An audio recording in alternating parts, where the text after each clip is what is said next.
Welcome back to VBuzz. You're still here with me, Swarna, and my co-host for the day, Daryl. Now, impact can be a daunting topic for anyone working in the nonprofit sector. After all, that's exactly what most social entrepreneurs and charitable organizations set out to achieve with regard to social issues like hunger, poverty, homelessness, and the list goes on. There are multiple frameworks and approaches to define what an organization does to impact the world, but how do you measure the impact of an organization? Is it important to keep the track of the kind of social impact that is being made? We find out as we speak to nonprofit management consultant and founder of iFirst International, Dr. Sudeep Mohandas.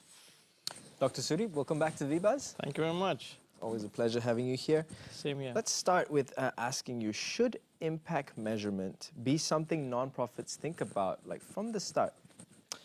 Absolutely. I think the simple answer is yes. In fact, when we think about impact, the general think is maybe a car hitting a wall or something like that, right? And in actual fact, in a non-profit management perspective, really impact is really about making a change. And change to what? Maybe a behavior, an attitude, or maybe some comparison to something like how many tigers, when World Tiger Day is coming, or how many trees are being built, etc.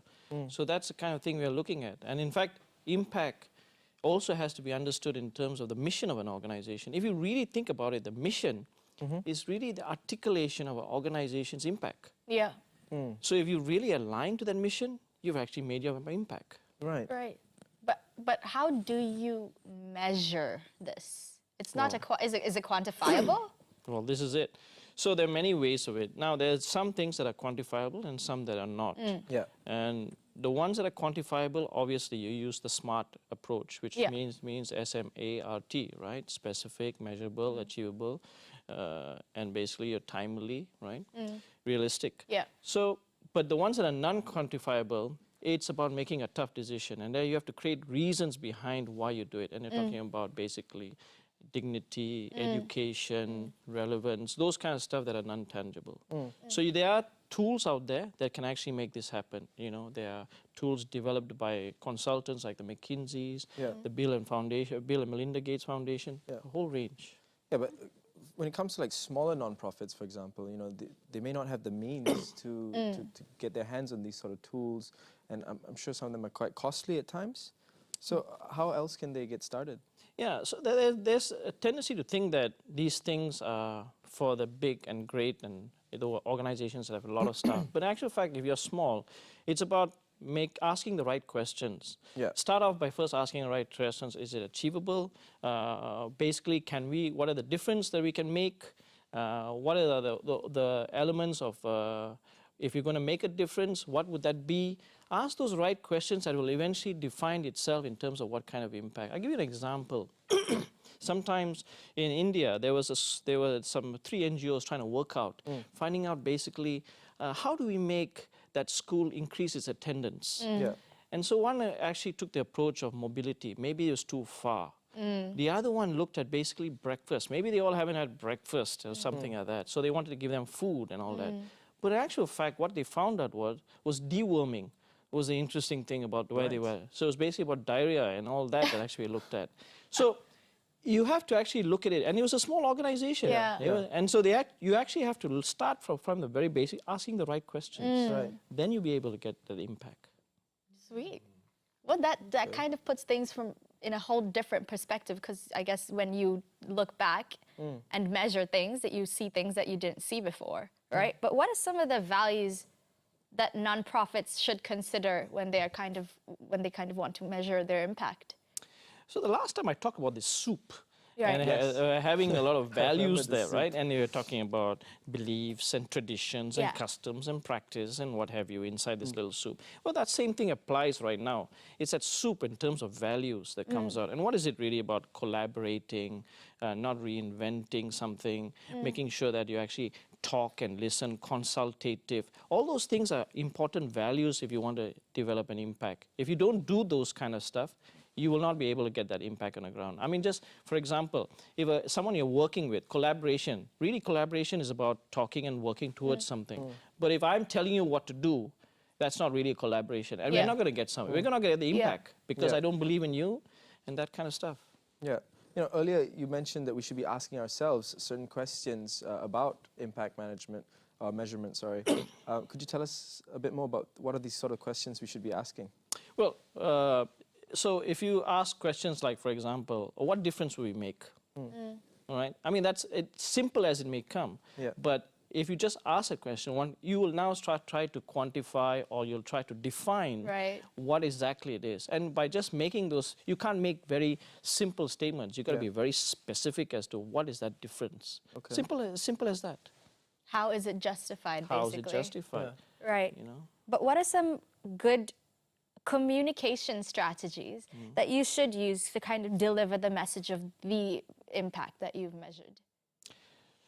So, supposing that you've done something really good and you want people to know about it, right? So, it's about storytelling. But beyond storytelling is something that we got to think about, because people now want to build a relationship. They want to have a connection to it, right? They hear the story, but now they want to know things like, can I see it? So videos play an important part. Those days we used to give annual reports, we give publications, but we don't do enough video reports or video documentaries or what I do. Yeah. Even for that matter, little things like handwritten reports or thank you info, just want to let you know what's actually happening, actually matters. People get personalized. So social media is something that everyone is using, but we are inundated with a whole list of things. So how do you get that? So you got to go into the mechanics of the diagnostic analysis. I mean, if they visit your website, how long do they stay in your website? What is it that they actually do? Are they using mobile devices? Are they using laptop devices? Are they actually using the PC? Why are they? So by doing all these kind of stuff, you'll be able to understand how you want to reach out. Right. And of course, once you've collected all this data as well, it's of tremendous value to you. And we'll go into the values of that a little later on. But how can you use this data that you have to build a better relationship with your stakeholders? Well, I put it into three categories: mapping, influencing, and setting triggers of response. So if I talk about just mapping, mapping basically is about understanding your stakeholders, what demographics they are, where they're from, maybe their age, what economical background they are. Understanding that is very important. Only then you'll be able to actually have the relationship, because you know what to ask, what to say, you know, etc. Then the other one is level of influence, because understanding the influence matters. If you're talking to someone who actually can influence a large scale of people, you'll know what you want to get out of them, right? And if you're talking to someone who doesn't have that, then you won't be able to. So you've got to know what the level of influence and what that relationship is with you. The other thing is triggering responses. I mean, in any relationship, you want to know where it touches or where it hits or where it makes you feel uncomfortable or comfortable. By knowing those trigger points, you will then be able to, okay, this is where we touch and this is where we don't touch, you know? So those are the things I would really hit on if I was, you know, looking at that aspect. But Sorry, go on. But those 3 points are going to vary from every single person. So how do you do it the same for everybody, or do you find something that works, or do you customize? So that's where, when I go back to the original point, when you want to make an impact, you got to be specific about it. Yeah. So when you go into every aspect of your impact, you will actually have to use this approach. Because then you will know what segment. For example, you want to look at a donor, right? You want to know what kind of segment of the donor element you're looking at. Are they corporates, or the individuals, or the bigger philanthropists? And then from there, you will know what kind of, are they the kind of community coming from a certain category of people, where they're from, Penang, Johor makes a difference, you know, those kind of stuff. So you have to be, only when you go into that analysis, it's a science behind it, then you'll be able to get the impact you really want. You know, you mentioned donor. Yeah. What's the impact of impact management? How does that directly impact the donor? Well, if I'm a donor, today donor wants to know more than just about those days. Well, 30 years ago, they'll ask about, okay, here's some money, use it, just put my name on a wall, put my photograph, maybe put a garland on top of it, right? But whatever it is, today, it's a lot different. They want to get involved. They want to make sure that they see. They want to walk you through what's your milestones, what is your indicators, what is, you know, they want to really get involved in it. Involved, correct. Right? And to some extent, it could be a bit of micromanagement, but that's a line that you want to draw, whether how involved you want to get them, right? But the reason why donors want to have that is because it's trust value. If you're in the first the first instance they get engaged with you is because they ask you all these questions because they want to establish a trust. Maybe the second time, third time, it becomes easier because they know you, etc. So this is where the red relationship with the donor starts. And how do you think that kind of using impact measurement as a tool to better your relationship from the nonprofit with your stakeholders, how does it help the company? So for example, if you want to establish your relationship with a company, Yeah. right? As I go back to the point is you got to understand the company, Yeah. right? What is their mission? What is their culture? How do they look at it? What is their output? What is their KPI and how that aligns? Because ultimately, if you don't align to them, then you have to. So many nonprofits have what is called moratoriums, Okay. which means that they set out policies that say that we will not deal with these kind of organizations. We will deal with these organizations, Right. all right? We won't deal with, for example, tobacco or oil and gas or whatever. So they already know where the lines are drawn. Yeah. So that's how we do it. Now, what happens, for example, if I've gone out there and I've collected all this data on my impact, and I find that the results were not so favorable. Like I've actually strayed away from my goals of my my nonprofit. Do I then publicize this, or do I just keep it on the down low? Yeah. Okay, so now that's an interesting question because what you're really saying is about stray away, maybe deviate or something, right? Well, the original term in deviate means you want to be deviant, right? Well, I'm sure that's not where we're going. But if you're going to deviate, right? In a management perspective, that really means basically you still have your target. I mean, think about a tree and its roots. The root still has this target. It was looking for water, but it's still going, and you put hurdles, it'll still find its way where it's going, right? In that same way, you have these obstacles coming in, and you're trying to find another way of getting around it. It could be cost, it could be resources, what have you.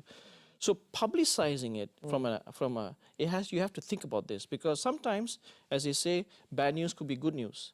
Yeah. So you may want to publicize it because it's going to give you some good traction, right? Or it could be something that helps in your funding or campaigning or even maybe turn into an advocacy. But from a internal perspective, let's say you're having conflicts internally or that have actually made that impact, you may not want to publicize it. Right. Right? You just want to keep it contained because at the end of the day, it's not going to help anyone, really. We want to make sure it doesn't reflect on the management. So that's where it becomes internal to actually decide, do we publicize or not? So how do you decide? How do I decide? How do I decide? Well, like I said, I mean, you have to have certain parameters internally because ultimately you want to know the consequence. So I think the question is, what is the consequence if we do it this way? So transparency is not always the best option. May not be, right? I mean, for example, do you want everyone to know about your salary? So how far do you stretch that transparency? Do you want to know everyone? Do you want everyone to know why you came late? Right? So how far do you stretch transparency? How do you stretch that? Then can you just sort of get away with not measuring any of the impact and just sort of just doing your work and doing it well? Yes, you can. Yeah. But maybe on a daily basis, maybe on a short term. I mean, after some time, if you keep working on the same thing for a long time, someone is going to ask a simple question. Yeah. So what have we achieved? Yeah. What are we doing? True story. There's bound to be a reflection, right? You're going to start saying, hey, I'm doing this every day, but where are we going? Yeah. When that question comes, it's all because you want to make a difference. Yeah. When you make a difference, you want to make an impact. Yeah. So you can, of course you can do good. We all do that, but we always ask ourselves, where am I going with this? You know? So short term, yes, but maybe medium term, long term, that's where everything changes. Right. Fair enough. Well, thank you so much for sharing these great insights with us today, Dr. Sudeep. Always a pleasure. Oh, I was going to say the same. I hope I made an impact. Yeah, you You did. did, definitely. Thanks. Well, I great, think- great insights. though. Yeah. I mean, that's the difference, I guess, between non-profit organizations. There's the work that you do, and then there's the difference that it makes. Yep, and always ask yourself that one question. Yeah. What's the impact that I'm actually set out to do? Yeah. Always All right. going to go back and reiterate the point of the whole existence. But anyway, tomorrow on VBuzz, have you held a door open for someone and been surprised when they thank you? Manners seem to be crumbling in our society, and we find out why manners matter with Puan Sri Ambikepakan. We'll also be joined by the folks from Clean Bites who tell us more about eating healthy. And as always, remember to keep writing to us at vbuzz@astro.com.my and follow us on Instagram at vbuzz_HD. All right, guys, thank you so much for joining us tonight. My name is Daryl Baptist. And I'm Swarna. We'll see you again tomorrow. Good night. Good night.